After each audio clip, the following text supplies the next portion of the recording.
சரி தக் லைஃப் வந்த பிறகு இவருடைய பிஸ்னஸ் லெவல் மாறும்னு பார்த்தா ஏற்கனவே இருந்ததையும் குறைச்சிருச்சு. சிம்பு வந்து ரொம்ப அப்செட் ஆகிட்டார். ஆக்சுவலாக இதில் வந்து அவருடைய போர்ஷனே ஒரு ஹாஃப் அன் ஹவருக்கு மேலே நறுக்கி போட்டிருக்காங்க.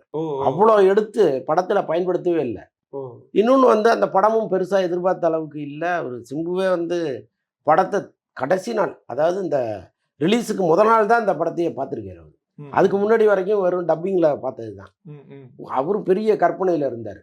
பல பேர் வந்து சிம்பு அப்ரோச் பண்ணும் பொழுதெல்லாம் ஆக்சுவலாக எஸ்டிஆர் 49, 50, 51 இந்த 3 படத்தில் ஒரு படம் தான் அவர் சொந்த படம். பாக்கி 2 வேற கம்பெனி படம். அப்போ சம்பளத்தை பற்றி பேசும்பொழுது இல்லைங்க தக் லைஃப் வந்துட்டோம் அப்புறம் பேசலாம் அப்படின்னு சொன்னார். அப்போ அந்த அளவுக்கு தக் லைஃப்பை நம்பினார். கடைசியில் இப்படி மணிரத்னம் பண்ணிட்டாரேன்னு அவருக்கு பெரிய அப்செட்டு. அதனால் மணிரத்னம் ஃபோன் பண்ணாமல் இருக்கிறது நமக்கு நல்லதுங்கிற மூடில் அவர் இருக்காராம். ஒருவேளை ஃபோன் பண்ணால் கூட சார் நீங்கள் கதையை சொல்லுங்கள், கதை பிடிச்சிருந்தா பண்ணுவோங்கிற அளவுக்கு அவர் தயாராகிட்டார்.